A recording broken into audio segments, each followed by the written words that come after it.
equipo de Unidos por la Profesión por tanto trabajo y tanto esfuerzo. Por las dudas me presento, no sé si todos me conocen, yo soy Mariano Opel y estoy en representación de todo el equipo de Unidos. También quiero presentar y agradecer a Paula Méndez por su presencia, a todo el equipo, Mariano Cortés, todo el equipo del Colegio de Martilleros y Corredores de San Isidro, están aquí presentes, muchas gracias. Y bueno, por supuesto, agradecerle a Jorge por darnos la oportunidad de este mano a mano en donde podamos llevarnos su visión a nivel global, país, provincia, ciudad, no solo como ministro de gobierno, sino como candidato a jefe de gobierno porteño. Y es un lujo tenerte, Jorge, y agradecerte. Así que también poder interactuar, contar o hablar sobre determinados temas que nos preocupan del sector inmobiliario, que nos preocupan y nos ocupan a diario en nuestro quehacer cotidiano. Así que sin más, le damos la bienvenida y la palabra. Muchas gracias.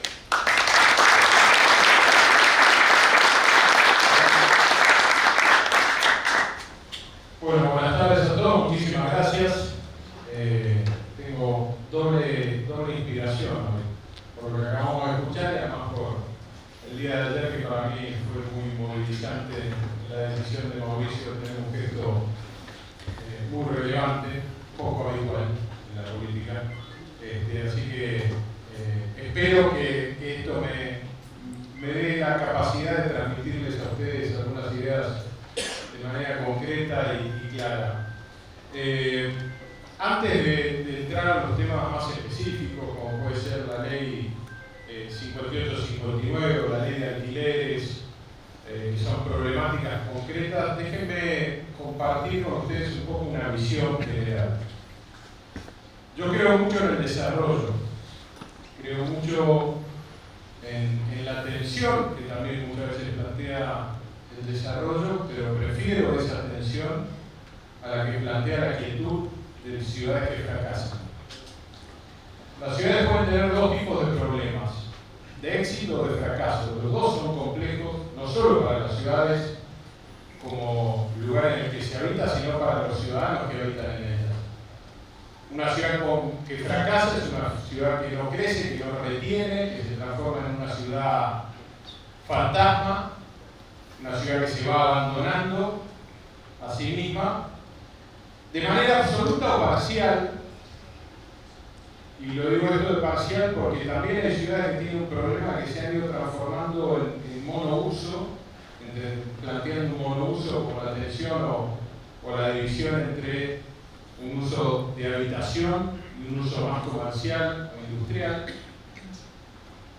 Cuando me tocó llegar a Vicente López tenía un perfil de una ciudad para vivir, para dormir, diría yo, no tanto para vivir plenamente, entendiendo vivir como un continuo.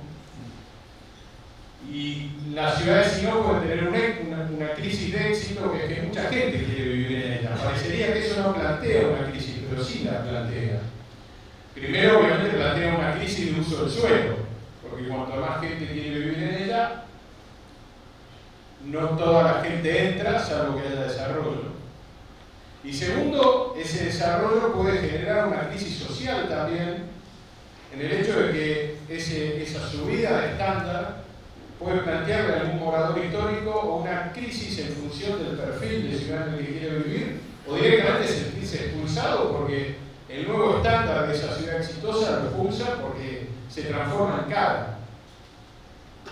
En todo caso, todo esto es un fenómeno dinámico donde la política y los especialistas de los sectores tienen que trabajar en conjunto y enfrentar, morigerar, ayudar, primero evitando la crisis de fracaso, obviamente, pero encontrando el equilibrio sano en la crisis de éxito. Yo soy convencido que el desarrollo plantea una gran oportunidad. Después vamos a discutir en una visión más fina, requeriría más tiempo, las diferencias entre el desarrollo y la especulación inmobiliaria en tierra, que que genera una complicación distinta en las ciudades porque genera muchas veces zonas que se transforman en no lugares. Obviamente algunas no elegidas simplemente por no tener mercado, ¿no? Es distinto cuando una zona queda postergada por la ausencia de mercado, de opciones, a la que simplemente es me siento arriba de la tierra y espero, ¿no? Y claro, ahí no hay nadie que barra, no hay nadie que cuide y se generan esas zonas en las ciudades que son no lugares. En el mundo hay muchas experiencias de cómo transitar todas estas crisis de manera exitosa y muchas más experiencias de cómo hacerlo mal. Claramente es una sintonía entre un mercado que pulsa y que impulsa y que existe y la libertad que ese mercado necesita para desarrollar y un Estado que comprende y entiende los momentos y ayuda y acompaña a que eso ocurra. A veces hasta con políticas de infraestructura que generan los desarrollos de zonas postergadas. Sin duda hay muchas herramientas que un Estado puede utilizar. Una puede ser, si se quiere, digamos, definir que una zona se prioriza para un cierto tipo de uso.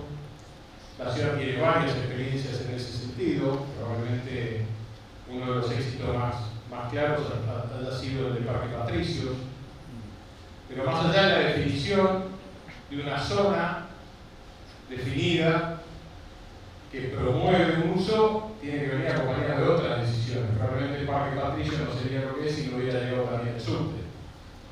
Y obviamente seguridad, infraestructura, iluminación, son un montón de cosas que van dirigiendo. Lo que no hace falta es que el Estado se meta en el marco de lo privado para hacer la tarea que el privado sabe y puede hacer de manera exitosa. Pero a veces esos límites no se terminan de comprender bien o algunos deciden no comprenderlo bien y se meten demasiado, meten al Estado demasiado y terminan distorsionando en lugar de promoviendo o ayudando. Los distritos son una herramienta, pero de resultado relativo, digamos, y para discutirlo. Claramente la Ciudad de Buenos Aires tiene un desafío que lo tienen casi todas las ciudades del mundo hoy, post pandemia, que es una redefinición de algunas zonas que eran muy monouso, digamos, sobre todo en función de zonas muy dedicadas a los metros cuadrados de oficina, que tal vez no vuelvan a tener, por lo menos esas empresas, esa utilización del metro cuadrado. Es un fenómeno que se da en el mundo. Pero también ahí recibe una oportunidad, porque el microcentro de la Ciudad de Buenos Aires tenía uno de los problemas que se transformaba, como hablábamos antes, en un no lugar cuando caía el sol. Porque se había transformado en un lugar básicamente de oficinas y cuando caía el sol quedaba vacío. Y ese vacío no tenía como contrapartida la convivencia de un uso de habitación o para habitación, para vivienda, que le diera esa mixtura que por ahí sí otros barrios tienen, como Palermo, por ejemplo, o el corredor norte de Libertador, donde la convivencia de vivienda y oficina se ha transformado en habitual y que además permite algo que no es menor, que es una solución o una alternativa profunda al problema del movimiento, ¿no? Estas grandes ciudades tienen un problema grave con el tránsito, particularmente y especialmente las ciudades por extensión. En la Argentina tenemos una tendencia a desarrollarnos por extensión, a no definir los límites de las ciudades, y eso genera problemas graves de transporte.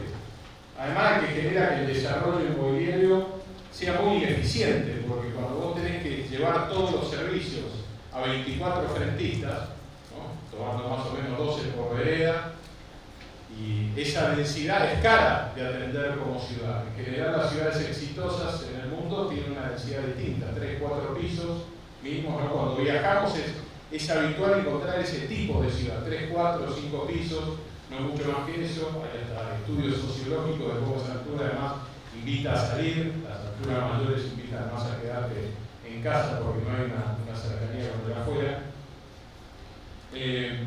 Pero la ciudad de Buenos Aires tiene este perfil y es el perfil que tenemos que administrar.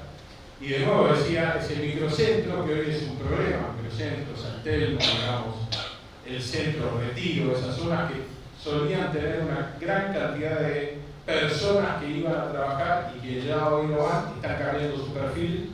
Y obviamente hemos definido incentivos fiscales que intentan fomentar la transformación y conversión. Lo que está claro es que cuando no hay seguridad jurídica y no hay certeza económica, no hay proyecto inmobiliario que aguante. No lo puedo hacer, tener un gesto impositivo, pero si no hay certeza de moneda, no hay certeza de valor, y además tenés, como es en el rubro inmobiliario, la amenaza constante de que lo privado no se respeta tanto, es difícil que eso prospere. Tenemos que, en una combinación de gobierno nacional, ciudad, provincia también, de nuevo, podamos recuperar un horizonte de respeto y de certeza distinto que nos ayudan a este desarrollo. Pero más allá de ese fenómeno macroeconómico, que nos ayuda sin ninguna duda, recordemos que arrancamos este gobierno actual con todo el episodio vicentín, con lo cual eso queda en la memoria colectiva como no sé si este gobierno tiene tan claro dónde empieza y dónde termina lo privado, o te aparecen proyectos que te dicen, bueno, si tenés muchos metros cuadrados ociosos, yo puedo obligarte a qué debes hacer con eso. Ese límite difuso del respeto de la ley y de la Constitución obviamente no ayuda, pero también hay cosas que podemos y debemos hacer nosotros, más allá de lo nacional como ciudad, para dar certeza. Yo creo que, y recién hablábamos de eso en la reunión previa, es importante comenzar con un capítulo de trabajo conjunto, y los invito con todo el trabajo técnico que han tenido a la revisión de la ley 58-59, que probablemente debe haber perseguido algún fin bueno, pero como siempre pasa, cuando se interviene demasiado, el fin termina siendo de un boomerang, ¿no? Vuelve reloaded y distorsiona más y no ayuda, sobre todo el topeo, ¿no? Porque en definitiva, si uno u otro pagan, pero el mercado tira y yo me puedo acomodar, pero digamos, sobre la decisión de que uno solo paga, que la provincia de Buenos Aires no la tiene, ciertamente. Y encima el topeo y en pareja para abajo, seguramente debe haber surgido en una buena intención de que algún vivo no se aproveche, pero con la excusa de que algún vivo no se aproveche, muchas veces se aprueban un montón de leyes que terminan siendo muy perjudiciales para los que no se aprovechan y trabajan bien en el mercado desde hace tiempo. Y además están dispuestos a competir, que de eso se trata este mercado. Así que ahí una invitación a trabajar en ese marco, porque hay propuestas para ver cómo tratar de salir. Está claro que no lo puedo hacer solo desde el Ejecutivo, si me tocara, hay que plantear un marco de discusión legislativa, pero bienvenido, me parece que hay que dar esa discusión. El segundo tema que me gustaría tocar es el de la ley de alquileres. De nuevo, seguramente persiguiendo un buen interés, pero mi experiencia es que cuando el Estado se mete mucho, siempre hay distorsión. Y hoy hablábamos en la reunión previa que el nivel de judicialización en este sector es bajo, cuando uno lo analiza objetivamente. Lo que uno, y muchos acá son contadores, economistas, saben que una de las cosas más difíciles que la sociedad en general comprende es el costo de oportunidad, ¿no? Lo que esa amenaza ha generado en el retiro de metros cuadrados es difícil de medirlo, pero sin duda, cuando vos alterás el mercado de manera brutal y lo combinás con una imposibilidad de quitar a un inquilino, siempre con la excusa de que alguien se va a aprovechar, etcétera, etcétera, lo que empezás a tener son cada vez más metros cuadrados que se retiran del mercado y que definitivamente y claramente no se resuelven con proyectos como lo de Javier Andrade, de tratar de generar un mercado o una inmobiliaria estatal paralela que obligue a la disponibilidad y que diga, bueno, puede tener 2 metros, porque en cualquier momento vamos a empezar a discutir cuántos metros tiene derecho a tener cada uno para vivir en él, ¿no? Está claro. Y sobre todo eso viene generando la mano gente que nunca se ganó el mango laburando en lo privado y que cree que alguien siempre te tiene que regalar y que si alguien tiene más que vos es injusto, no creen en el mérito, no creen, nada de eso creen. Entonces nos pasa lo que nos está pasando ahora también en Mar del Plata, ¿no? Para poner una alerta a eso, ¿no? Porque eso, ustedes saben que ese virus de la usurpación, de la ocupación, tomar lo que es de todos para algunos, es un virus que se esparce rápidamente. Entonces hay que estar alerta con lo que acaba de ocurrir. Ahí me parece que, bueno, hay un proyecto ya presentado, acercado por ustedes al diputado López Murphy, por lo que tengo entendido. Creo que es trabajar en el marco de una ley nueva y distinta. Como definición, yo no creo en ese direccionar, limitando, obligando. Creo mucho en facilitar el acceso, la salida, la dinámica. Eso da transparencia, eso moviliza el mercado y seguramente hay una gran oportunidad que muchos centros ociosos, justamente ociosos, porque en definitiva el propietario tiene derecho a hacer con su metro lo que crea que es más justo, o le den gana, o sea su mejor negocio, y sobre ese tipo de países estamos montados. Así que ahí hay que trabajar y creo que hay que corregirlo. Y por ahí, solo para cerrar con esta introducción y provocación al diálogo, el de la franquicia es un tema para que después lo hablemos más en detalle y profundidad para entenderlo.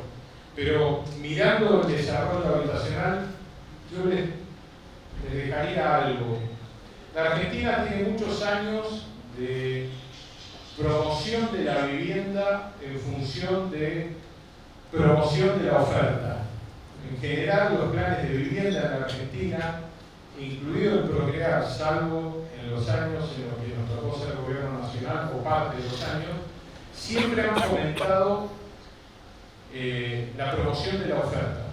O sea, cómo yo construyo vivienda y tiene un valor más o menos caro o distinto del mercado.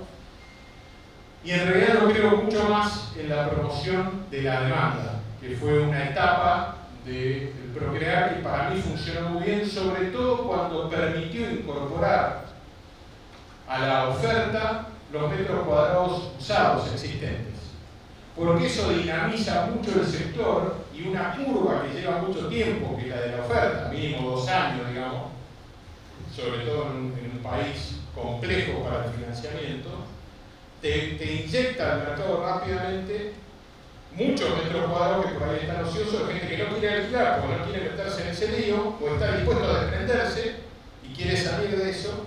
Pero además, esa promoción de la demanda y de la oferta genera un proceso muy virtuoso, que tal vez ustedes lo habrán vivido como inmobiliarios, que empieza a aparecer plata que está guardada en distintos lugares. Entonces, a los $30.000 que por ahí aparecieron de promoción desde el Procrear, se juntan 10.000 que alguien tenía bajo el colchón, más mamá que le da una mano con esto, más un primo, cuando me di cuenta, junté 50 y $60.000 de plata que se inyectan al mercado, que se incorporan, que empiezan a circular, que dejan de estar guardados, y entonces eso dinamiza el mercado y además genera una salida de fondos que están inmovilizados y entramos en un círculo virtuoso.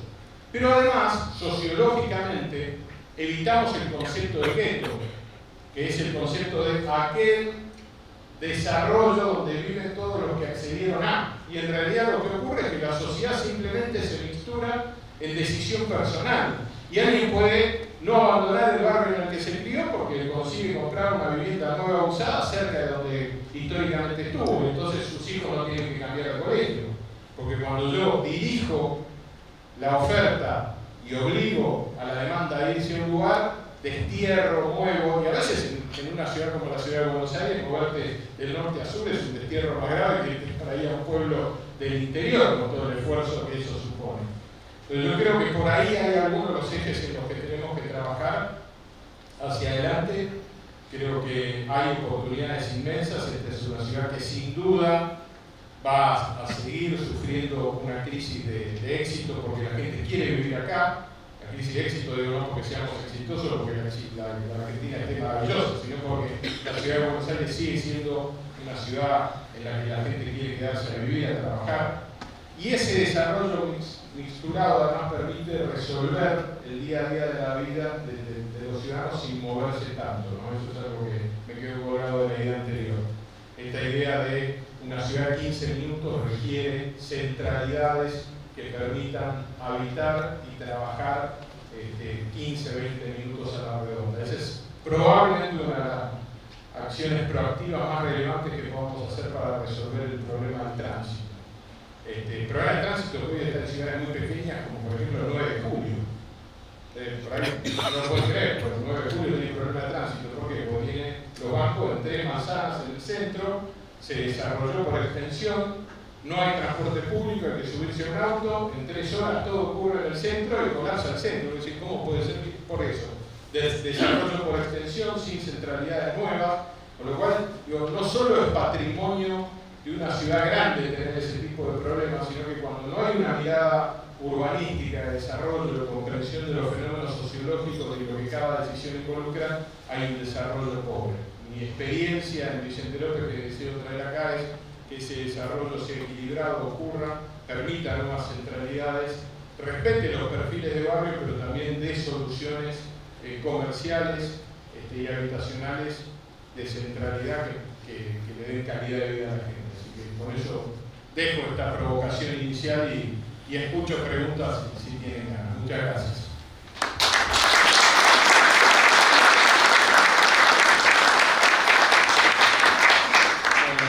Un lujo. Como verán, está muy al tanto de la problemática del sector y de los temas que nos preocupan. Nosotros hicimos en la invitación, dimos un mail para que nos acercaran preguntas, así que las tenemos centralizadas. Bien, muy bien. ¿Qué grado de importancia tiene la política de vivienda dentro de su plan de gobierno? Bueno, creo que recién lo dije en una visión estratégica. Yo creo que no hay una política solo de vivienda, hay una política de desarrollo de la ciudad en su oferta de metros cuadrados, que cuando es combinada es de metros cuadrados comerciales, que permiten zócalos comerciales para centros comerciales de cercanía, más la posibilidad de incorporar usos o metros cuadrados para oficina o algunos usos, yo diría industriales, sobre todo en la ciudad, de industria de conocimiento, de industria sin chimeneas, por el perfil de ser una ciudad llena. Podemos tener una discusión respecto al sur. Soldati y Lugano plantean algunas oportunidades de desarrollo para la logística y otros usos que son para discutir. Y vivienda, hay que pensarlo en la combinación de los tres. Yo creo que no hay una solución solo para uno de los usos metros cuadrados, sino que uno tiene que mirar digamos, los distintos usos de metros cuadrados. Así que yo creo en ese desarrollo. Y creo sobre todo en analizar dónde están las zonas postergadas y las oportunidades que existen. Tenemos un código recién aprobado.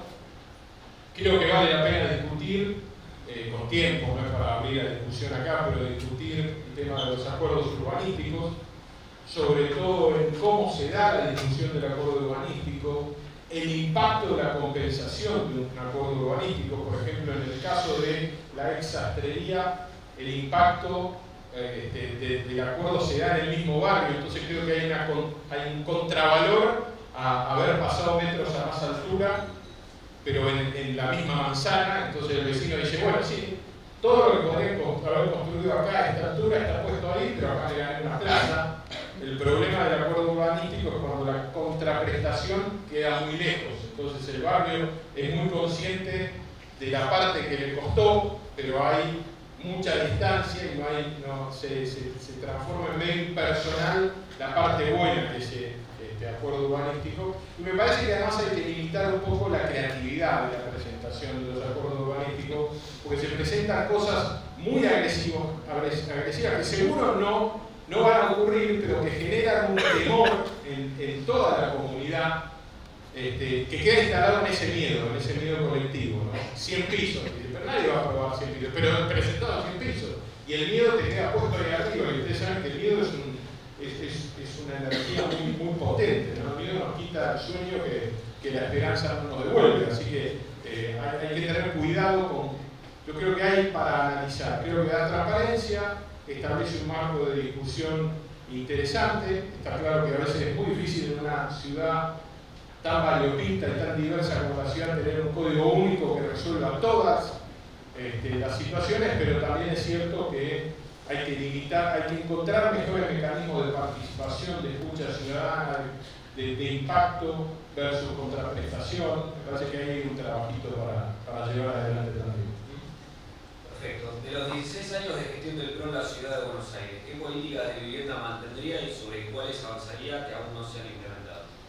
Creo que hemos hecho un gran avance en la urbanización de algunos de los barrios más populares, sobre todo porque esas zonas, cuando mejoran en la zona borde, permiten que el resto de la ciudad mejore, pero nos falta un trabajo mayor en el afuera. Creo que hemos tenido una política muy activa, muy proactiva respecto de la vivienda social y no tanto esfuerzo respecto de la promoción del acceso a la vivienda para la clase media o del paso de inquilino a propietario o la inyección de metros cuadrados, como decíamos antes, que hoy están ociosos para el mercado de inquilinos o de propietarios. Me parece que la mirada que tuvimos durante los 4 años que tuvimos en el gobierno nacional de fomento, de subvención a la demanda más que a la oferta, en esos sectores muy movilizadores del mercado inmobiliario, que son los sectores medios.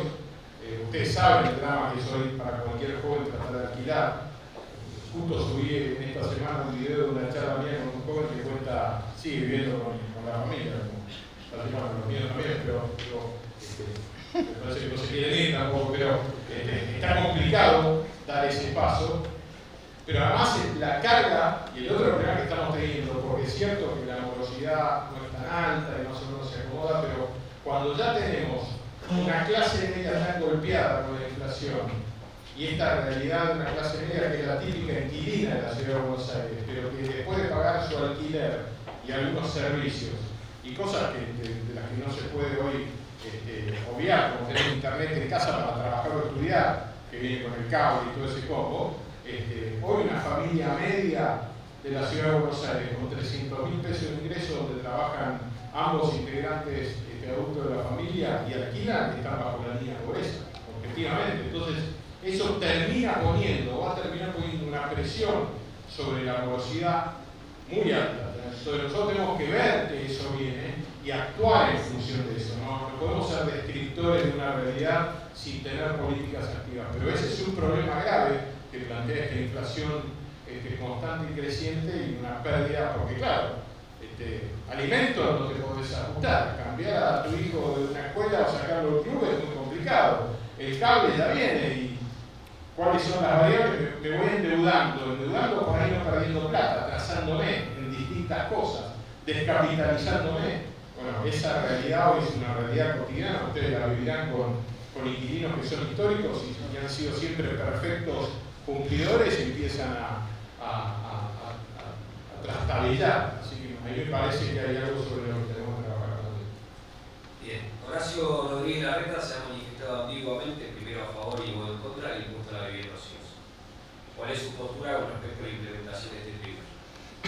En contra, y él fue claro también después no sé si hubo un primero y un después. Yo cuando lo escuché decir se manifestó en contra y yo estoy en contra. Creo que ese criterio de dirigir el uso es un criterio que siempre genera perjuicios más grandes que la buena voluntad que persigue. Hay que dejar que el mercado encuentre sus equilibrios y fluya, ¿no? No hay que dirigir. Cuando vos generás ese tipo de amenazas, además va a aparecer, lo hablábamos previamente, pero va a aparecer el uso, aunque no exista. ¿Y qué van a hacer? ¿Van a ir tocando timbre y censando? Voy a decir que lo tiene mi hijo, que siga viviendo conmigo, pero yo no lo quiero alquilar, y voy a decir que él está ahí. Quiero decir, la manera de escapar a ese tipo de trabas van a estar en el privado. El problema es que todo eso hace que la oferta se retire cada vez más porque la intervención excesiva, distorsiva, que no es rol del Estado, genera cada vez más retracción en la oferta. Y en realidad la Argentina tiene una oportunidad con políticas activas positivas de volcar muchos metros cuadrados ociosos al mercado y resolver parte del problema de vivienda, pero no es desde la obligación, es desde el fomento de la certeza y la baja de la inflación. Esto está claro, ¿no? Con estos niveles de incertidumbre es imposible que haya una mayor oferta de metros cuadrados, ni nuevos ni usados en el mercado. Bueno, según la Federación Inmobiliaria de la República Argentina, FIA, existe un índice de morosidad en alquileres de 1,4. Creemos que garantizar la seguridad jurídica en la restitución del inmueble para pocos incumplimientos que existen podría beneficiar las barreras de entrada de los inquilinos cumplidos, que representan el 98,6%. ¿Cuál es su visión sobre este tema? Un poco ya lo mencionamos. Lo dije, pero además me interesó en una reunión previa, me parece que ahí hay otro capítulo para trabajar que tiene que ver con la liberación express de los inmuebles, todo lo que sea dinamizar, mover, porque siempre si no terminan pagando justo por pecadores, ¿no? Siempre entonces quedamos en el lugar común y entonces aparece la sobreintervención porque alguien, entonces debemos encontrar que la velocidad, la rotación, el acceso, la entrada y la salida en general, esa sana competencia de oferta fluya. Así que tomé por delante, pero ¿Puedo hacer una pregunta? podés hacer todas las preguntas que quieras, no sé si yo la podré responder. Bueno, vamos a ver. ¿No estaría bueno que todo esto que estuvo hablando, que me parece perfecto y que estoy de acuerdo, se pusiera en movimiento el Banco Hipotecario Nacional para darnos a todos los inmobiliarios trabajo y a toda la gente que no puede llegar al acceso a una vivienda, lo tenga? Yo, hace 30 años que estoy en el mercado inmobiliario, en la época de Menem se le dio crédito a la gente y en la época de Mauricio Macri también he vendido y he dado acceso a un montón de gente que deje de alquilar.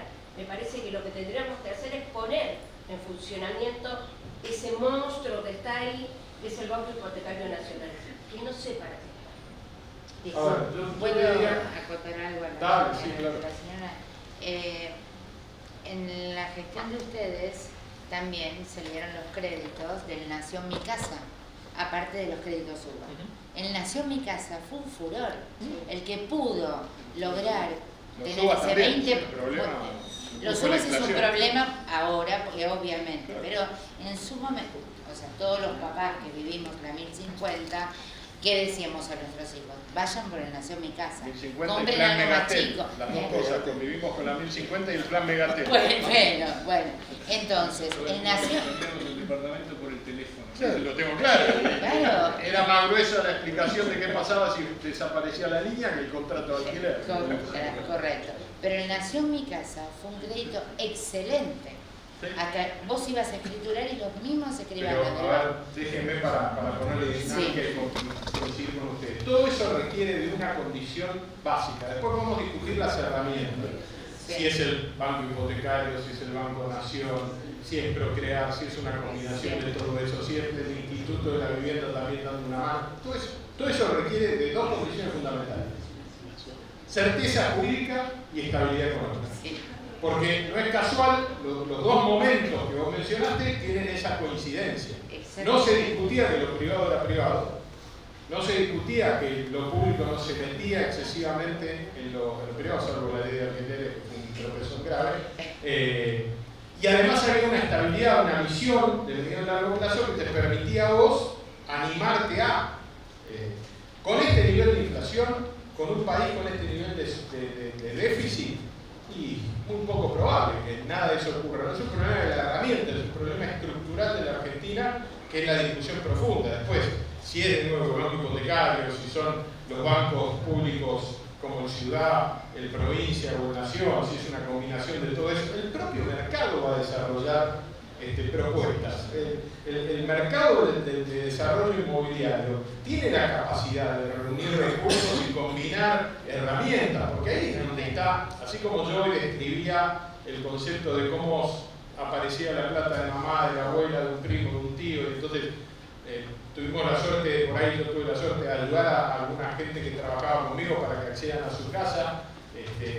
Bueno, lo mismo pasa desde el privado, que dice, espera, a ver, con esto en el pozo, más este capital que yo ya tengo, y que yo empiezo a generar un ritmo de influjo que combinado con herramientas que vienen de afuera, y eso es toda inyección de recursos que hoy están retenidos, que es lo que más necesitamos, recursos financieros propios, porque de afuera plata no va a venir, esto está claro, plata no nos van a volver a prestar durante un buen tiempo del mundo, vamos a tener que generar incentivos para que el local, nosotros, volvamos a creer en invertir en la Argentina. Entonces, ahora, sin estabilidad, sin certeza jurídica, no te digo que vamos a pasar a déficit cero de golpe, pero sin un camino de certeza del país al que queremos ir, no es un problema del banco, es un problema del país.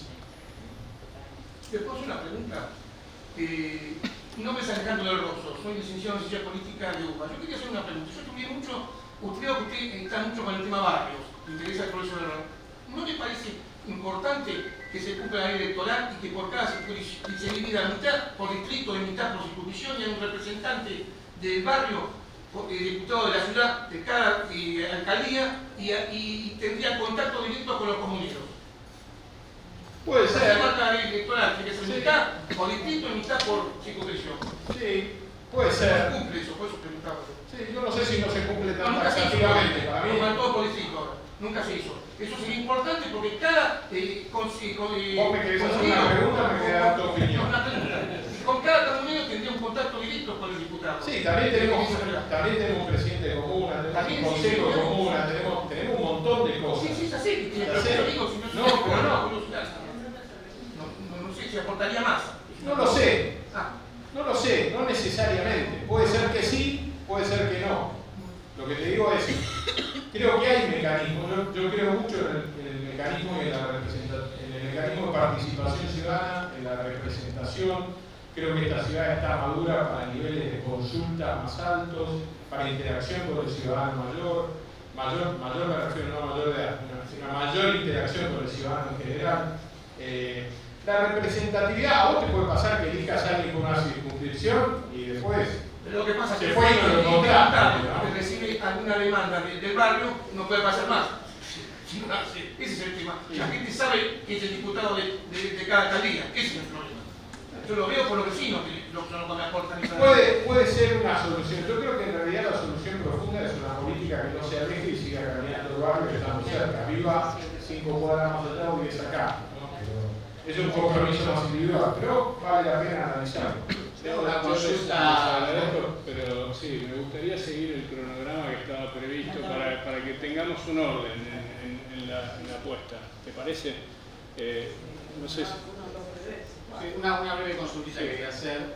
Si, bueno, Jorge Alejo de Vicente López, te quería consultar si en este plan de gobierno con respecto a la ayuda al sector inmobiliario tendrías contemplado la participación del mercado de capitales, habida cuenta de que el gobierno de la Ciudad de Buenos Aires evidentemente emite bonos para financiarse, si a los efectos de buscar un plan de estabilización se podría contemplar algún tipo de emisión de algún bono que permita aliviar y dar cierta estabilidad para, por ejemplo, la garantía de quienes quieren acceder a un inmueble.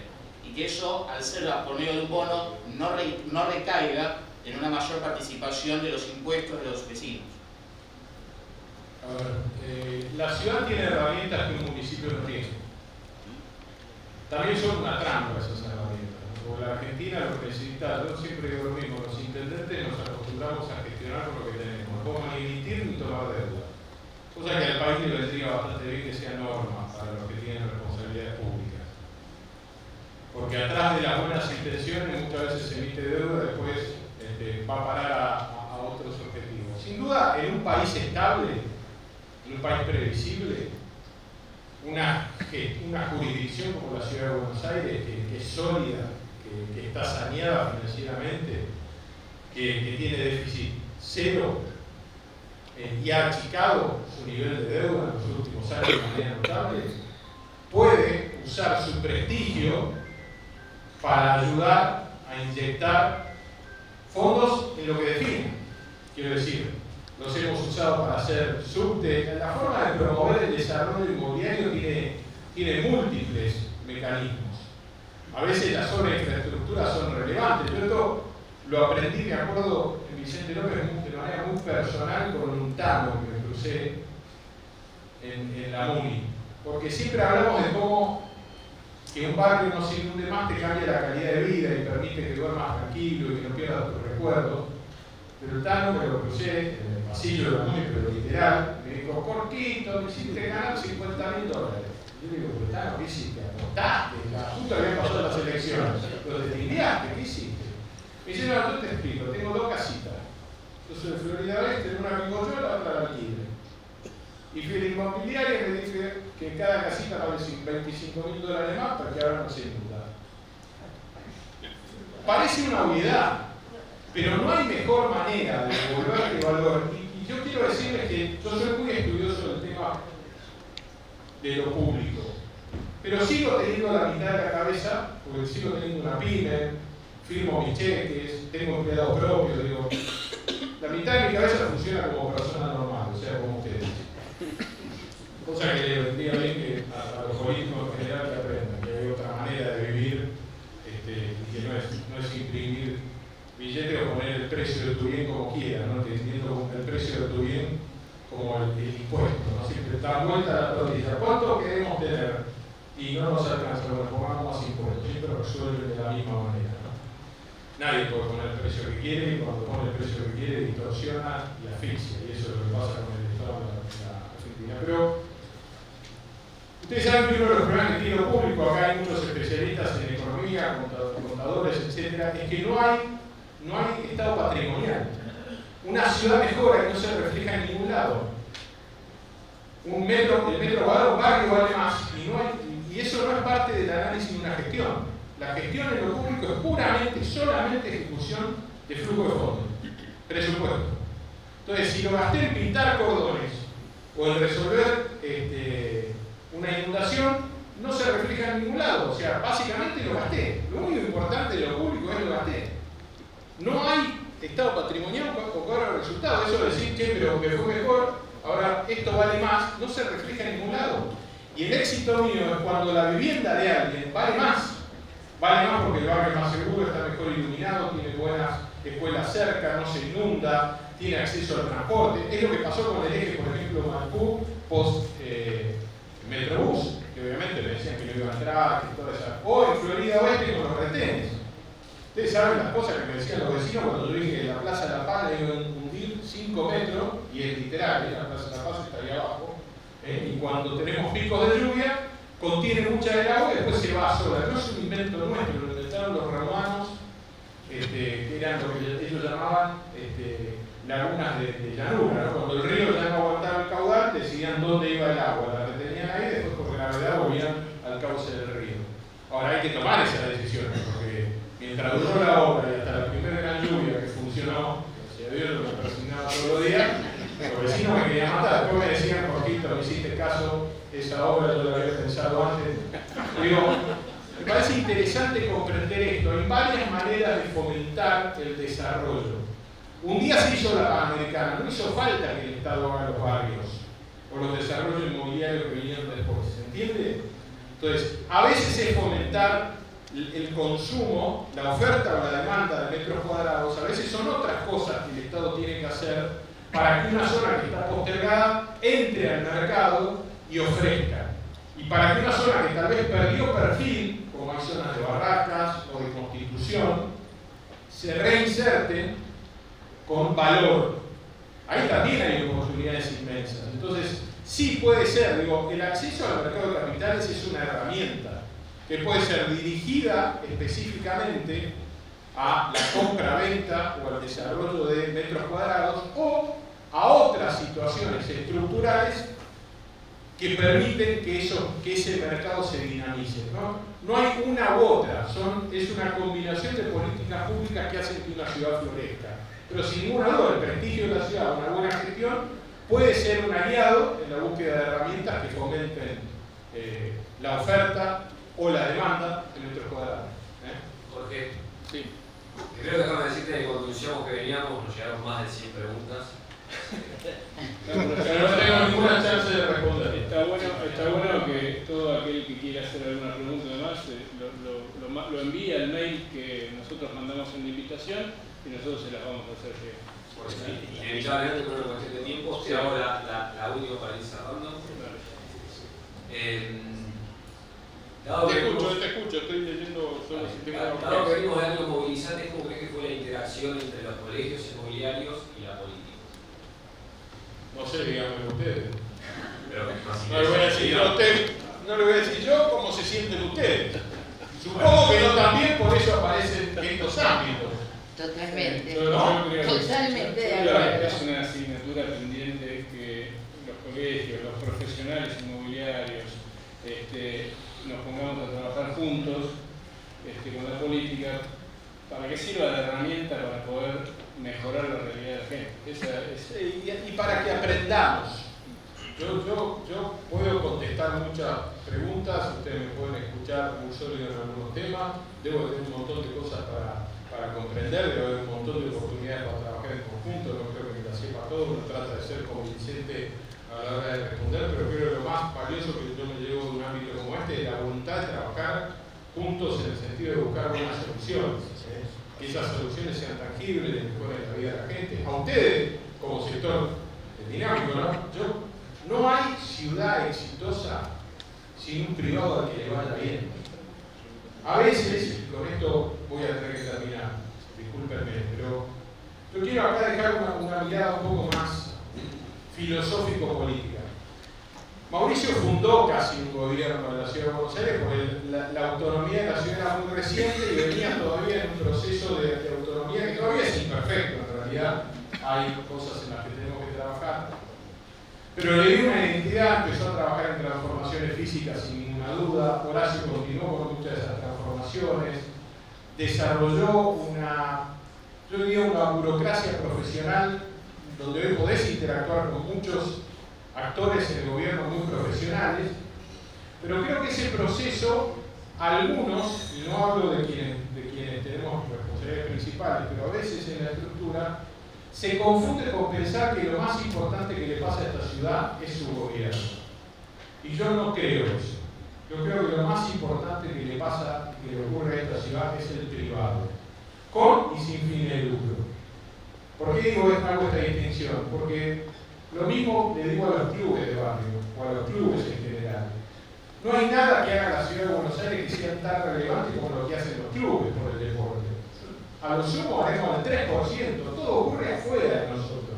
Entonces, lo más relevante es interactuar con ese afuera. Desde el punto de vista de lo económico, ni hablar. Esta ciudad genera 1,5 millones de puestos de trabajo en lo privado y tenemos 160.000 empleados públicos. O sea, la economía, el PBI, el desarrollo que genera el privado excede por lejos el rol del Estado.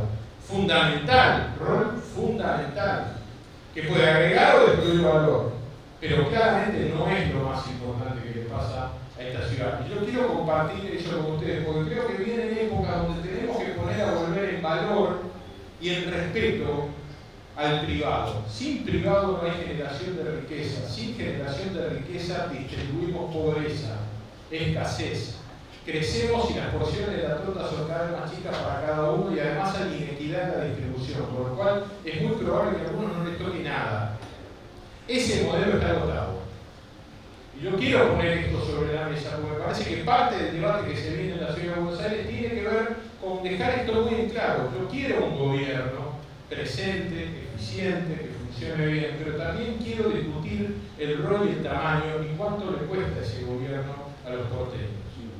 El país tiene que emprender un camino de baja de impuestos y en ese camino de baja de impuestos la ciudad tiene que ser un faro. Si no empezamos por acá, el resto no va a arrancar nunca, porque todas las provincias nos van a mirar y nos van a decir, pero empiecen por casa. Yo estoy dispuesto a dar esa discusión, a administrar con esa autoridad, buscar las sinergias que existen con el privado, con y sin búsqueda de renta o de retorno, porque hay mucho músculo ahí afuera, y las ciudades florecen cuando eso ocurre. Por eso uno a veces encuentra tanta inequidad en distintos sectores de las ciudades. No es porque hay un Estado no presente en algunas zonas, porque el privado que habita y desarrolla una y otra zona es distinto. Uno puede hacer un montón de esfuerzo por el espacio público, pero si no viene el privado atrás a emprender, a desarrollar, a fomentar, a crecer, a poner lindo, a sostener, poco ocurre. Entonces yo creo mucho en esa visión, por eso es importante para mí generar con ustedes un ámbito de trabajo permanente para generar ese desarrollo permanente que sea creación de valor. Muchas gracias.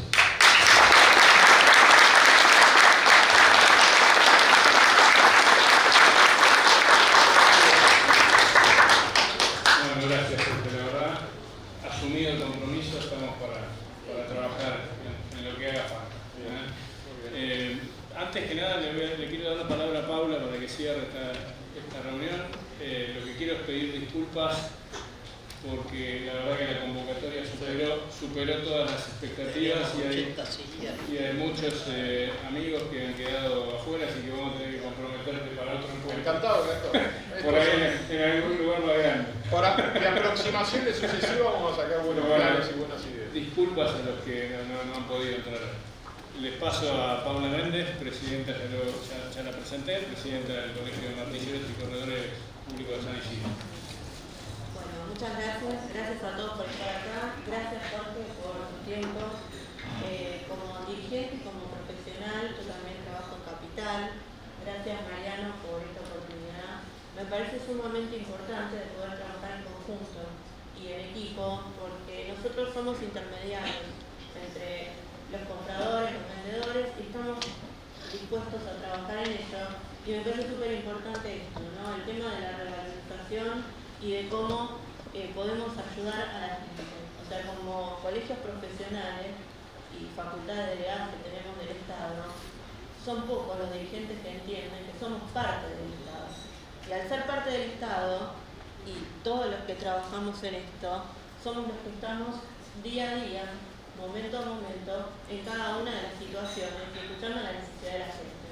Entonces, me parece que no nos tienen que ver como algo aislado y que estamos allá. Por eso me parece que cuando dejemos de discutir este tema de que si los honorarios sí, que si los honorarios no, y nos vean como parte del equipo de trabajo, los colegios profesionales somos parte del equipo de trabajo de gobierno, y somos los que sabemos el mercado, cuánto vale esa revalorización que vos decías en zona, sobre todo no solamente en las zonas que faltan en Capital, sino que ya tenés parte importante de lo que es el corredor norte, parte que me toca a mí y parte del perímetro que es la General Paz, pero que se va extendiendo por todos lados, y empezar esa onda expansiva.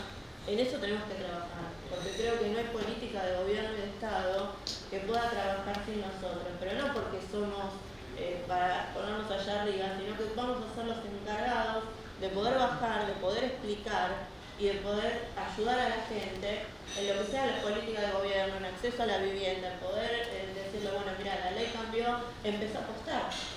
Porque nosotros podemos cambiar un montón de cosas, ustedes como gobierno cambian un montón de cosas, pero si no hay alguien que las explique y las explique bien, y tengamos ese apoyo y esa seguridad jurídica que solamente se la pueden dar los profesionales idóneos. No, además ustedes tienen una cartera de clientes que confían en ustedes y la confianza no es transferible. Exacto, eso es así. Así que desde ya muchísimas gracias. Gracias a ustedes. Compromiso asumido desde lo que a mí me toca y en apoyo, por supuesto, a Unidos por la Protección. Muchas gracias.